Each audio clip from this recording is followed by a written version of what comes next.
everyone, buckle up, because today we're talking fuel of the future. You know how everyone's buzzing about electric vehicles? Well, you sent us a whole stack of research on a contender that's got dark horse written all over it, ammonia. It's definitely generating some buzz.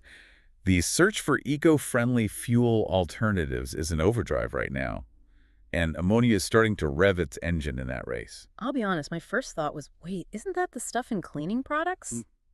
But then I dug into the articles you sent, and let me tell you, ammonia's got a pass. It really does.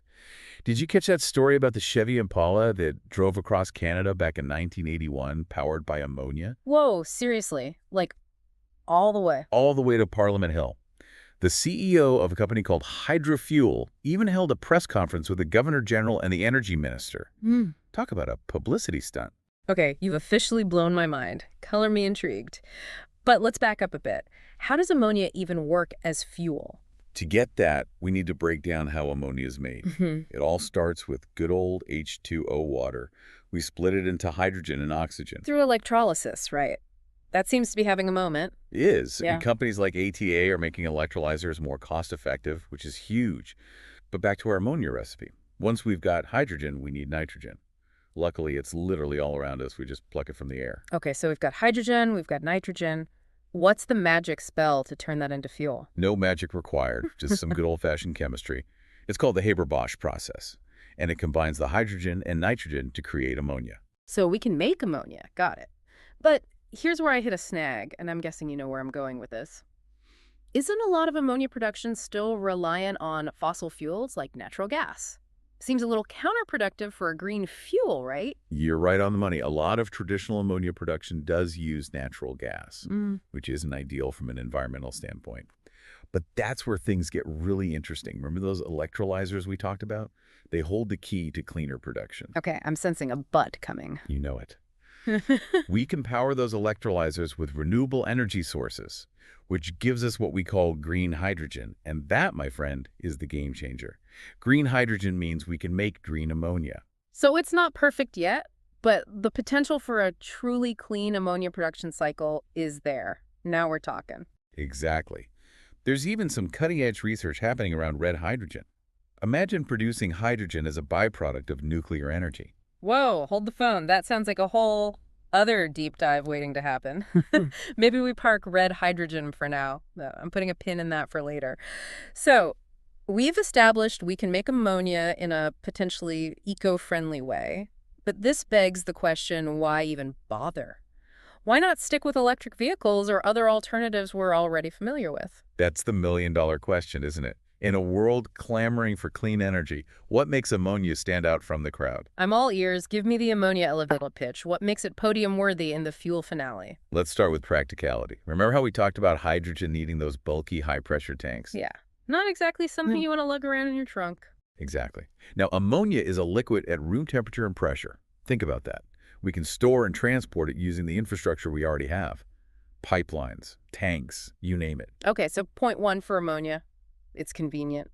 What else you got? How about this? Ammonia is packing some serious energy density. We're talking more bang for your buck, literally.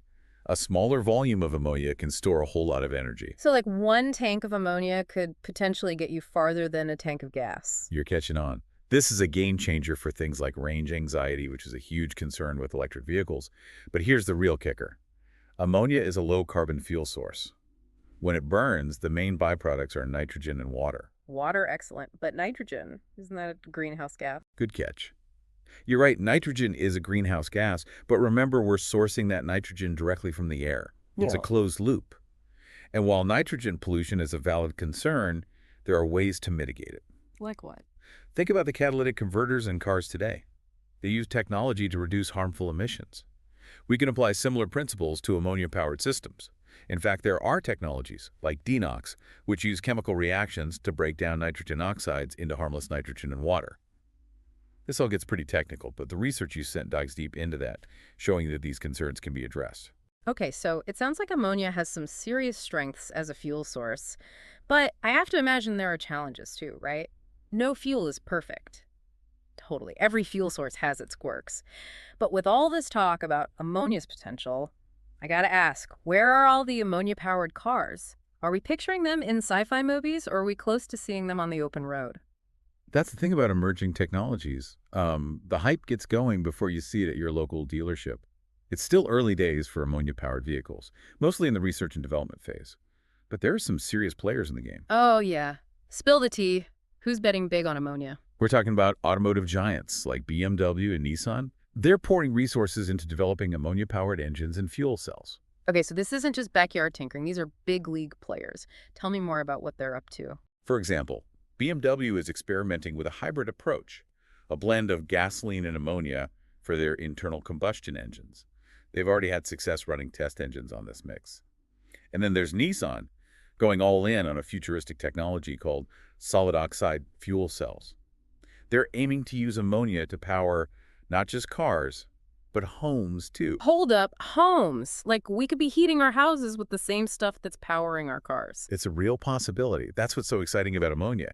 It has the potential to be a versatile fuel source, impacting different parts of our lives. That's mind-blowing. But you mentioned earlier that it's still early days for ammonia compared to other contenders. One that kept popping up in the research was hydrogen. It seems like everyone's betting on it as the fuel of the future. Hydrogen definitely has a head start, especially in the automotive world. But here's where things get interesting.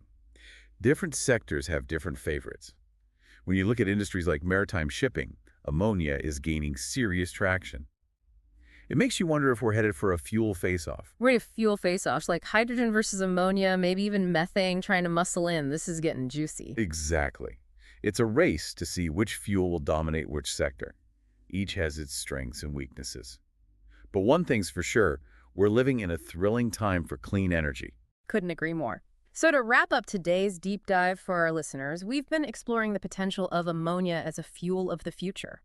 What we've learned is that the seemingly humble chemical, often relegated to cleaning products, is stepping into the spotlight as a potential green fuel source. It's relatively easy to store and transport, it's got a high energy density, and it boasts a lower carbon footprint than traditional fuels. And while we're not all driving ammonia-powered cars just yet, major industry players are investing in its potential, not just for transportation, but maybe even for our homes, too. And that leaves us with a question that's really worth pondering. What other applications are out there waiting to be discovered? Could ammonia with its unique properties be the key to powering remote communities? Or even fueling deep space exploration? The possibilities are as vast as the universe itself.